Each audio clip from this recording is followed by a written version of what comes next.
Hello বন্ধুরা, Suparna unplug চ্যানেলে সকলকে স্বাগত। আজ সানডের সকালে ব্রেকফাস্ট বানানো প্রত্যেক বাড়িতেই একটা আলাদা চাপ থাকে। একটু তাড়াতাড়ি যেন হয়ে যায় আর জিনিসটা যেন মুখরোচক হয়, সেই দিকটাই সকলে চিন্তা করে। কারণ রবিবার অন্যান্য অনেক কাজ এক্সট্রা থাকে, যার জন্য জলখাবারটা একটু যদি শর্টকাটে হয়ে যায় ভালো হয়। তাই আজকে আমি ভাবলাম যে ব্রেড স্যান্ডউইচ বা ব্রেড টোস্ট অমলেট এগুলো খাওয়াই হয়, আজকে একটু অন্যরকমভাবে যদি জিনিসটা মুখরোচকও হলো এবং চটজলদি হয়ে গেল, সেই জন্যই এই রেসিপিটা করব ভাবলাম। তাই এই রেসিপিটা একটু শেয়ার করলাম। কিছুই না, একদমই খুবই সোজা। কয়েক পিস ব্রেডকে একদম এরকম যেই রকমভাবে দেখালাম এইভাবে চৌকো করে কেটে নিয়েছি।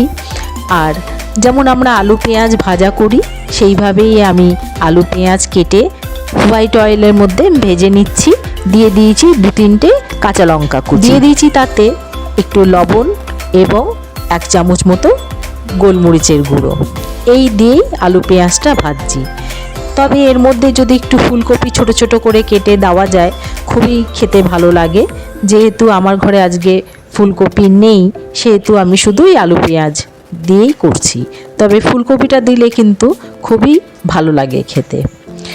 তো মোটামুটি আলু পেঁয়াজটা ভাজা হয়ে গেছে। এবার আমি ওই টুকরো করা ব্রেডগুলোকে দিয়ে দেবো। এই নিচে মনে হয় ছিল এই ব্রেডটা টুকরো করা হয়নি। যাই হোক, সমস্ত ব্রেডটা দিয়ে এবার এই আলু পেঁয়াজের সাথে ব্রেডটাকে নাড়তে হবে। আস্তে আস্তে প্রথমে একটু অসুবিধা হয়, কিন্তু কয়েকবার নাড়ানাড়ি করতে করতে তেলের গরমে এবং যেহেতু লবণ দিয়ে আলুটা ভাজা আছে সব কিছু মিলিয়ে ব্রেডটা সফট হয়ে যায়। এবার খানিকক্ষণ এইভাবে নাড়ানাড়ি করতে করতে যখন একটু মোটামুটি একটু সফট হয়ে এসছে মনে হচ্ছে, মানে যেটাকে বলে একটু কমে গেছে, যেটা আগে ফুলে ফুলে ছিল এখন একটু বসে গেছে, এই সময় দিয়ে দেবো 2টো ডিম। মানে যেহেতু আমার অনেকটাই ব্রেড রয়েছে সেজন্য আমি 2টো ডিম দেব। যদি কম করে বানান তাহলে একটা ডিমই যথেষ্ট। এবার 2টো ডিমকে জাস্ট এইভাবে ফাটিয়ে দিলাম উপর দিয়ে এবার নাড়তে হবে। যার জন্য এর মধ্যে আর আমি তেল দেইনি, যখন আলু পেঁয়াজটা ভেজেছি তখনই আমি বেশি করে দিয়ে নিয়েছি। তবে যদি কারোর মনে হয় যে নিচে লেগে যাচ্ছে তাহলে একটু সাইড দিয়ে তেল দিয়ে দিলেও কোনো ক্ষতি নেই। এবার এইভাবেই খানিকক্ষণ সময় নিয়ে আঁচটাকে একদম সিম করে ভাজতে হবে। বেশ একটু অন্যরকম টেস্টফুল হয় আর খেতেও ভালো লাগে।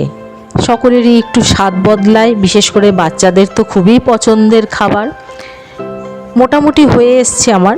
দিয়ে দিলাম চাট মশলা আর উপর দিয়ে খানিকটা ছিটিয়ে দিলাম ব্ল্যাক সল্ট। এবার এই চাট মশলা এবং ব্ল্যাক সল্টটাকে ভালো করে মিক্স করে নিতে হবে। দিয়ে দিলাম উপর দিয়ে কিছুটা টমেটো সস।